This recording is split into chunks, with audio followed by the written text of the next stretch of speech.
Hello, and thank you for joining us for our Bishop Flaget School Expansion Town Hall informational session.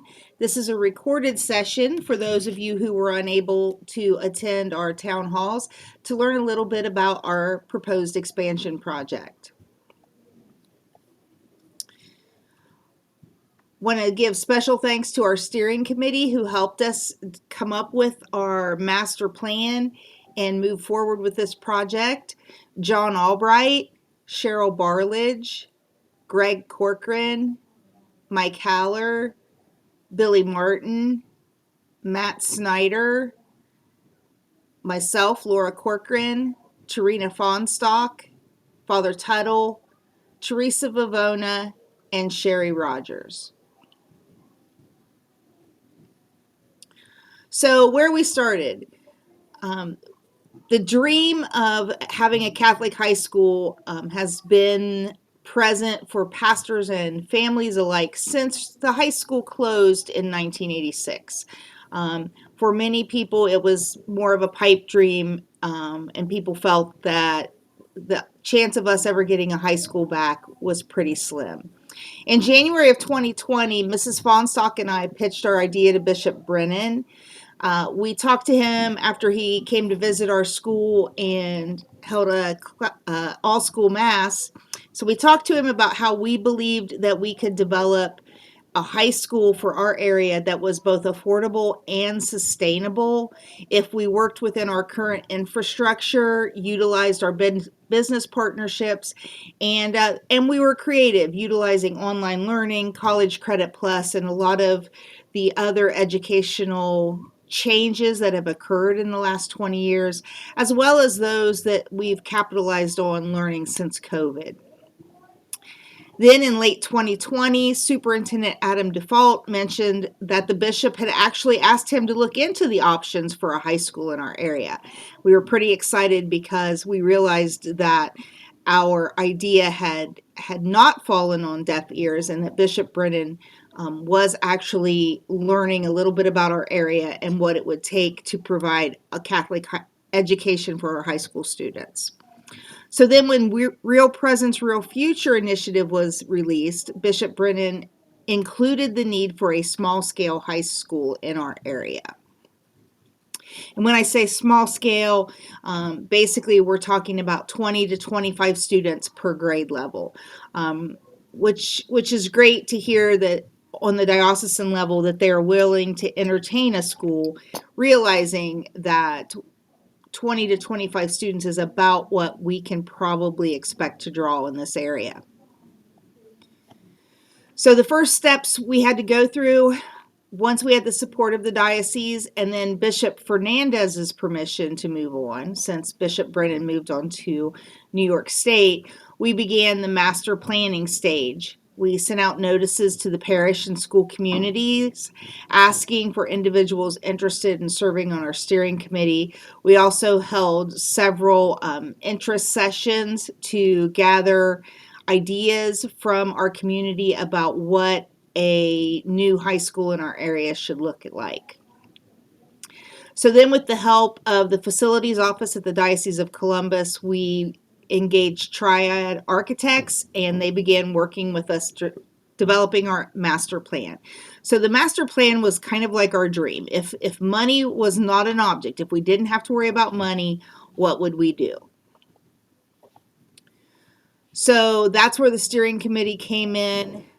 And we were just dreaming. We started out talking about things like, would we put in a swimming pool for, the swim team? Would we include another gymnasium? Did we need another full kitchen?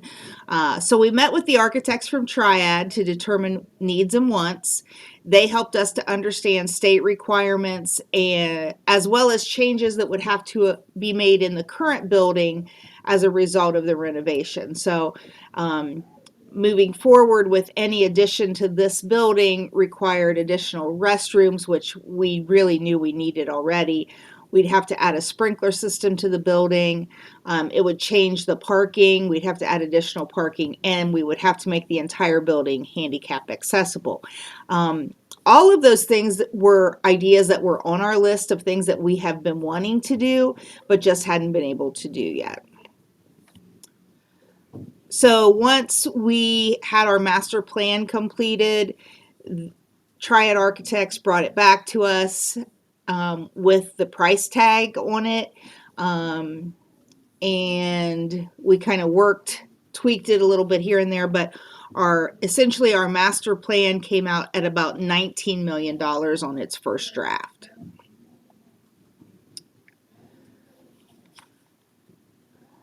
So we were really excited about the plan because it was putting together a complete campus dedicated to Catholic education, where we would have our students from birth to high school graduation. So our original master plan included an early childhood center, which would have actually been on our Scotthorn property, which is diagonal from the school.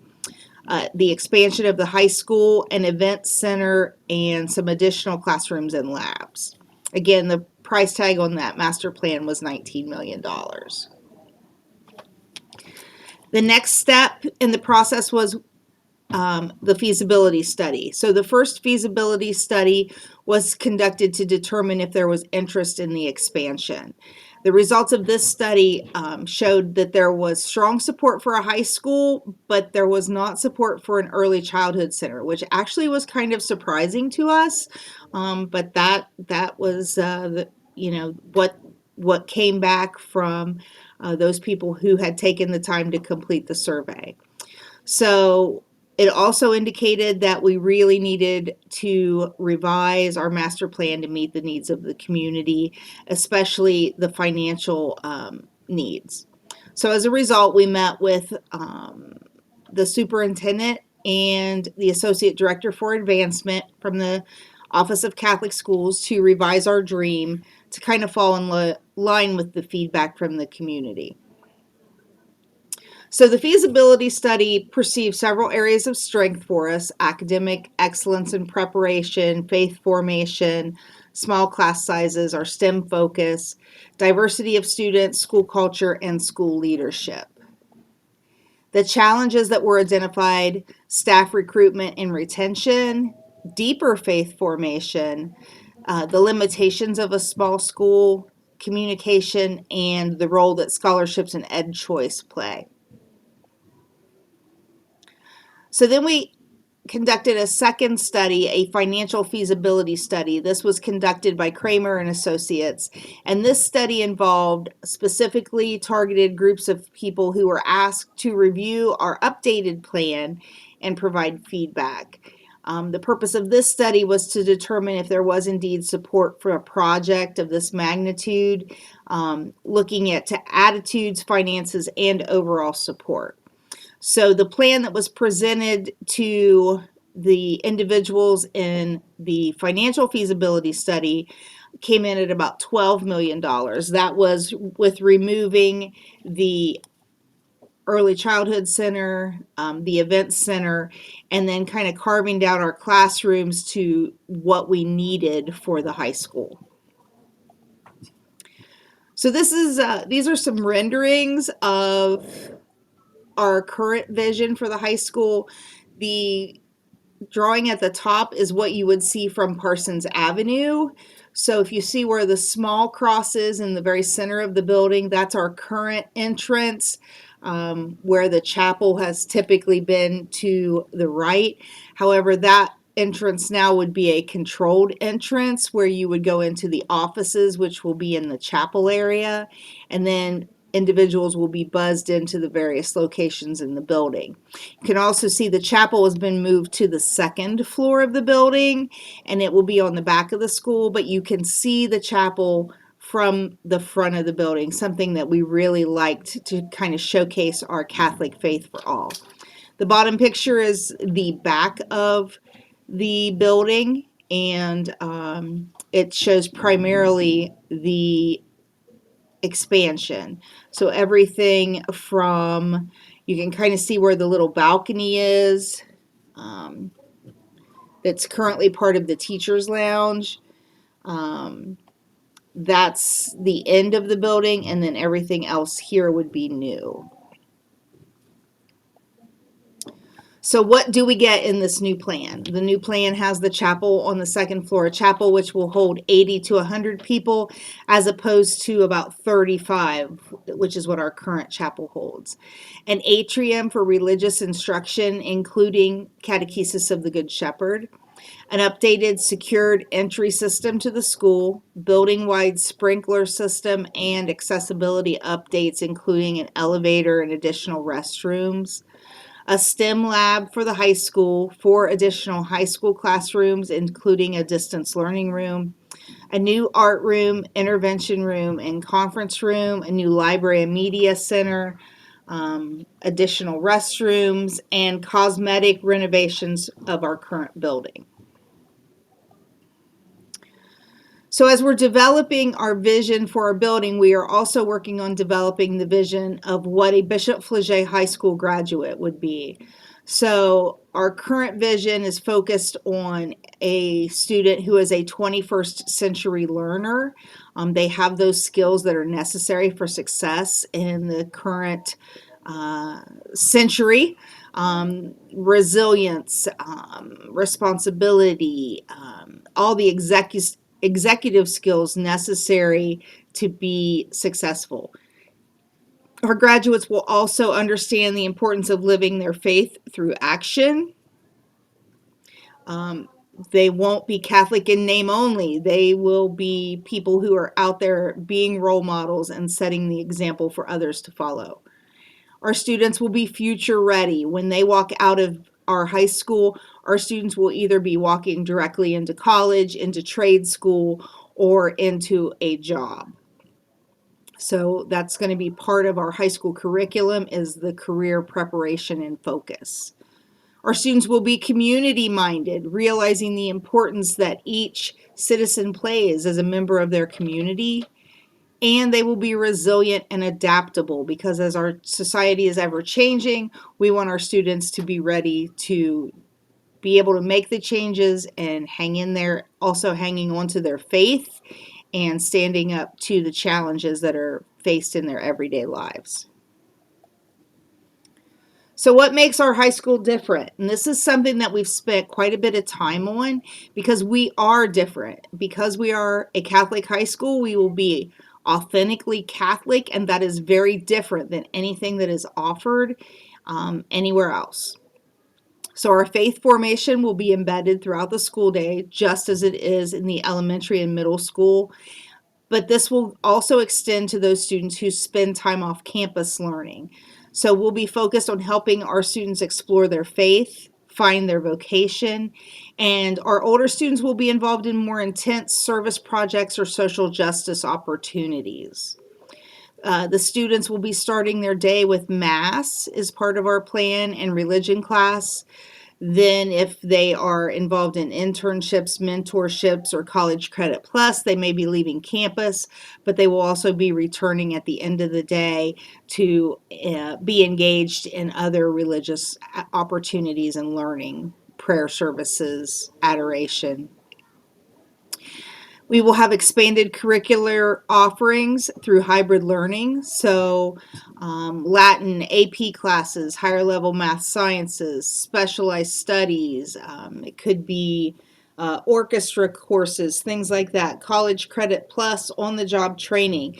We basically want our students to be able to learn what they want to learn in order to be successful in their future. And if that requires making sure that we're getting them courses through OUC or Shawnee State, or even purchasing courses from the diocesan high schools in Columbus, or even some of our local public schools, those will be part of the curriculum that we have.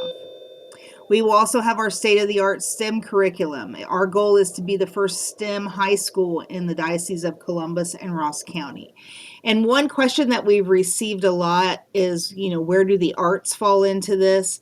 So the one thing I'd like to point out is the important thing about being a STEM school is that the arts and English and music all of those things are included and woven within the STEM curriculum. So a lot of people think that STEM is just science, technology, engineering, and math, but it's far more than that. STEM is more of a mindset and a teaching style, teaching philosophy, where we are including interdisciplinary learning, very hands-on, and the students are learning to do real life application of their learning. And so within that, all of the subjects that are studied in your typical schools are included in that. So not just science and math, but everything. So all of those different opportunities are there. It's just when we first applied for to be a STEM school, STEAM was not even an option, and a lot of that was because the definition of STEM included arts and things like that. Now they have added that, but because we are already set as a STEM school and we are following the state guidelines, so we're not going to call ourselves something that we are not. So we are a STEM school, but we also have a strong emphasis on religion and the arts, which would really make us more of a stream school. So what will make our high school different? So one of the things that will make us different, in addition to being authentically Catholic, will be the career readiness, college prep, and life skills programs that we will have for our kids. Our students will be involved in mentorships, internships, apprenticeships, their juniors and senior years.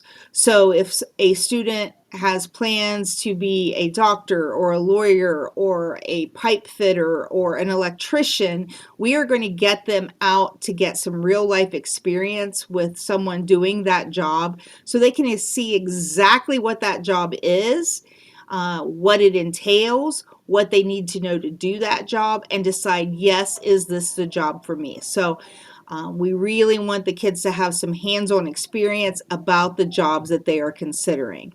We will be cooperating with the vocational school, Adena Regional Medical Center, FLIR, BWXT, Kenworth, Ohio University, Chillicothe, and other businesses and universities as we are able to build business partnerships. We will also be working closely with the vocations office at the Diocese of Columbus so that we can also be helping our students who are hearing the call and maybe don't realize the role that vocation is going to play in their lives. So that will also be a very important part of our students' study. Each high school student will be immersed in this vocational planning throughout their 4 years, and every junior and senior will have a mentor who meets with them regularly to discuss career plans and to ensure that they're getting the formative experiences that they need to be successful.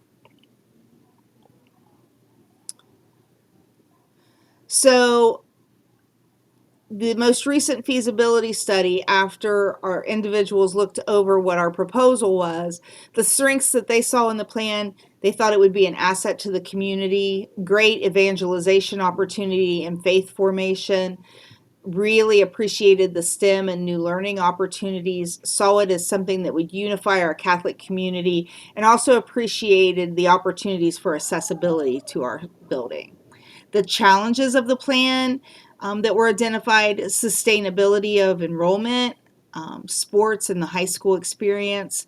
There was a concern over lack of data as far as what our enrollment would look like, concerns about staffing, small class sizes, and the location of the high school. So sustainability questions. One of the big questions that we've received is what happens if Ed Choice goes away? So for those of you who don't know, Ed Choice is a voucher system for the state of Ohio. Currently, about 98% of our students are on Ed Choice, and Ed Choice scholarships vary from $600 to $6,000. Some are based on income, some are based on if you live in a low-performing school district.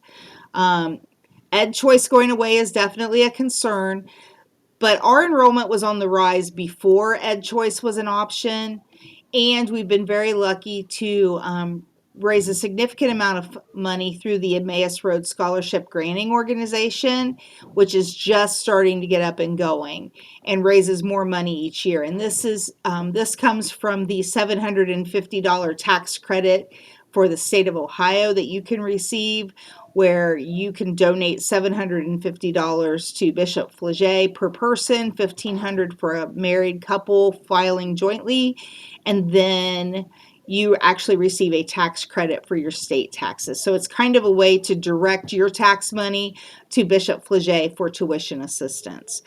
This year we received $56,000 in tuition assistance from the Diocese of Columbus, whereas typically we maybe would receive $4,000 to $7,000.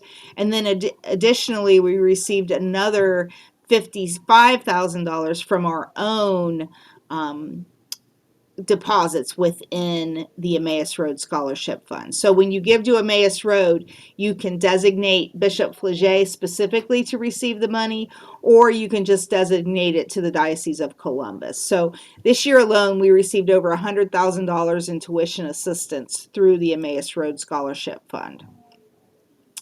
Finally, we have the same financial assistance opportunities that we've had in the past. So this year, looking forward to the high school, I withdrew less from our endowment than we normally do for operations. So we've been continuing to build our endowment to provide a lasting source of tuition assistance. Our endowment is currently at $1 million, which was one of the 3 things that we had to do in order to be able to move forward with our high school. So I'm proud to say that this summer we were able to hit the $1 million mark. So that's wonderful.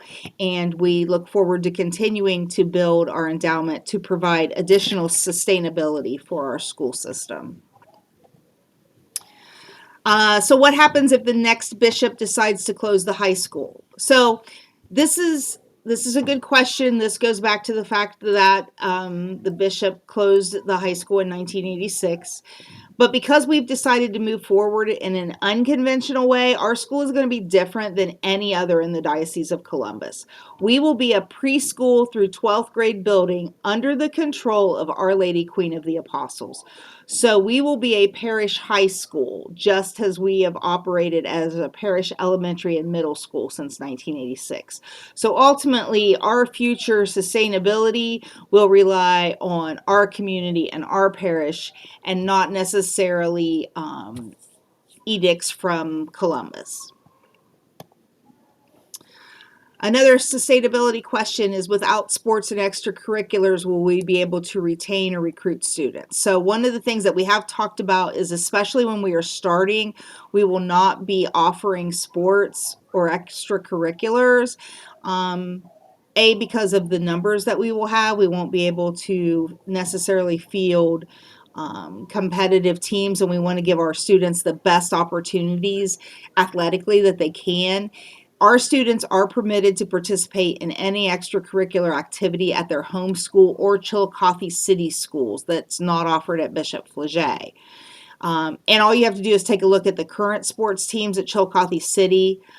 Many of the students, often a larger percentage, are actually Bishop Flaget students.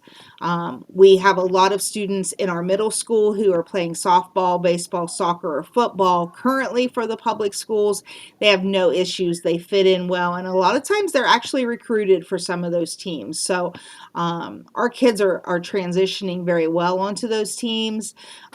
And also, everybody knows athletics are changing. More and more students are choosing to play club sports. They're playing the same sport all year long to give them additional opportunities. That puts them together with their public school peers, but it's also for those students who are looking for athletics beyond high school. It's also helping them get ready for the possibility of college scholarships. So in regards to questions about data, this is a 5-year increase in growth in our middle school students. So we've seen a 41% increase over the last 5 years. Of course, like anytime you can kind of see the big increase and then the drop that happens, birth years, things like that. But overall, we are seeing an increase in the number of people who want to offer a Catholic education to their children.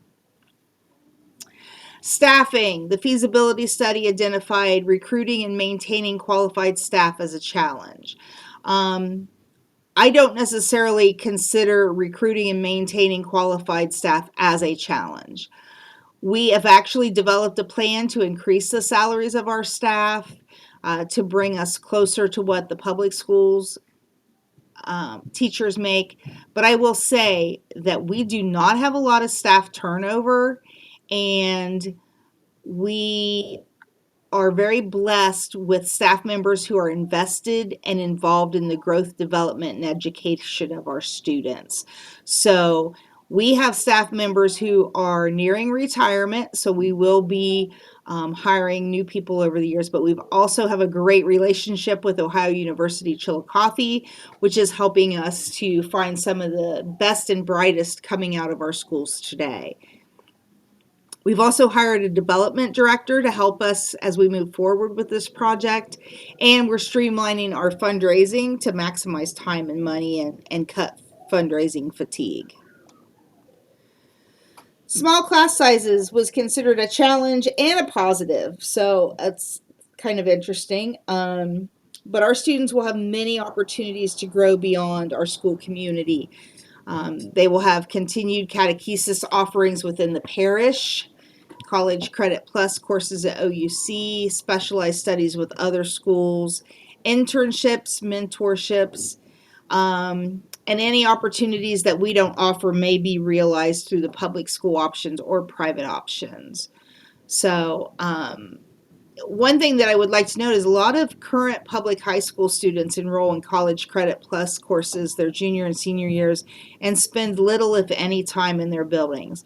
One thing that will be part of our curriculum at the high school will be keeping our students in our buildings so that we are continuing to build that relationship for them, to give them a safe space, and also to build that authentically Catholic foundation for them to carry with them the rest of their lives.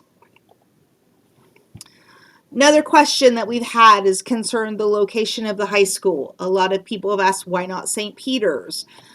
St. Peter's is currently in full use by the parish for administrative and record-keeping purposes. They also do not have the infrastructure in place to operate an effective and innovative high school. Also, there's just really not space. And then another question was, why not build at St. Mary's? So the hard part about St. Mary's is, again, space, because at both St. Mary's and St. Peter's we are landlocked. The additional issue that we run into at St. Mary's is that it is in a historic district, which would impose costly limitations on any buildings that we might do. Someone had mentioned that perhaps we could use the old post office, but it's currently in full use, and it would also require the purchase of additional, more expensive property and major renovations, similar to renovations that would have to be done at the St. Peter's building, and it's just really not conducive for that effective, innovative new high school. There's limited parking and available space. And probably the most important reason why both of these have not been considered as options is because we are looking at the K-12 building so that we can share services, we can share teachers, we would have one office staff, our administration would be working together. We would be able to share teachers across grade levels, which would help provide substantial savings. And any other cafeteria services. So all of that would be together. We wouldn't have to duplicate that. If we are in a different location, we're going to be duplicating services, duplicating staff, which are increases. The other thing is we own the property here at Bishop Flaget. We don't have to purchase any additional property. And at either of the parish sites, we're looking at much more expensive property that we'd have to purchase if we were even able to from where we are landlocked. The Buildings and Grounds Department at the Diocese of Columbus came down. They surveyed the areas. They agree with us that the best location is here at Bishop Flaget High School. And I would also go back to the fact that when Bishop Brennan and then Bishop Fernandez gave us permission to move forward in this process, it was realizing that it would be at this location, and because we were able to share services and be creative with this, that we were able to move forward. So again, more on the location of the current high school. Why build at the current location? It is the most economically feasible location. Again, the shared services, we already own the land. The other great thing is the proximity to Ohio University Chillicothe. So if we have freshmen and sophomore students who would like to pick up a class or two through College Credit Plus, they can walk from Flaget over to OUC. The other great thing is by locating the high school here, we will improve our current building. So by putting in an elevator, not only will it benefit the high school, it will benefit our elementary school. It will secure the entrance for all parts of the building. Currently, our entrance, while it is secure, once people are in the building, they can go anywhere they want. Once we renovate, that entrance will be limited, and people will only be allowed to go where we determine is best for them to enter. It also gives us additional restrooms. As I said before, we've been looking to do a new sprinkler system and then the new chapel, which will be bigger and enable us to fit more than one person, more than one class, and also invite the community to join with us on daily masses. So why now? Well, in Southern Ohio, Catholics are a minority. We have been for quite some time. But we've also had a lot of success at Bishop Flaget of evangelizing through our school. If we want our church to grow, we have to continue to evangelize, both to non-Catholics and those who are lukewarm in their faith. And our kids deserve this. The bishop and the diocese recognize our need and they support us. And education is changing, and we have to be on the forefront of this change to help our young people be successful as possible. And the last and one of the pieces that really I think kind of nails it is that 74% of those surveyed support the idea of a Catholic high school.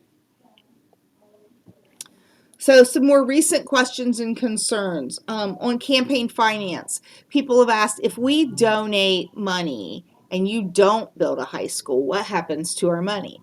So all campaign donations will be placed in a separate campaign savings account for our project.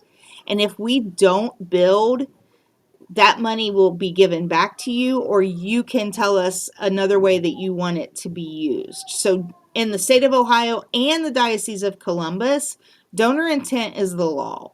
So we can't just take your money and use it for something else. That is actually illegal. So where do we go from here? We are going to refine our vision with the community. So that was the purpose of our town hall meetings, is to get some feel from people. What else do we need? What have we missed? What are we not thinking about? What does the portrait of a Bishop Flaget High School graduate look like? Then we will be reaching out to the bishop for permission to begin our capital campaign. And then, of course, we've got to work really hard to raise enough funds to get permission to open our 9th grade next year. So one thing to note is, even once we have permission from the bishop to move forward, you may not hear about the campaign right away, because there's always a quiet phase in the campaign where we kind of work on securing some of our larger gifts to kind of get things up and rolling. Of course, we'll accept donations at any time that you want to send them. But so this has been a long process. As you can see, we started in 2020. This is the end of 2024. But our goal is to be able to have a 9th grade next year. We can currently house a 9th and 10th grade in our current building. It'd be a squeeze, but we can do it. So we're hoping that we will have permission to do that, with the caveat that by the time those kids are ready for their junior year, they will have a good building to go into. We received some interesting suggestions at our first town hall this year about looking at some modular design. So we've asked the building and grounds department at the diocese to take a look at that and see if that might change what we're looking at and where we're going. And when I say modular design, this is more like it's specifically for schools and hospitals and colleges. So it's not the trailers that you pull out back. This is a much different industrial type design, but there are some opportunities for cost savings. And it would still be a permanent part of our building. So we're looking into that, and that may make some adjustments to the amount of money we have to raise and also the time frame for completing this project. So what do we need from you? Questions. Please don't hesitate to send questions to us. There will be a link attached to this video. You can also go to our website and submit questions, comments, ideas.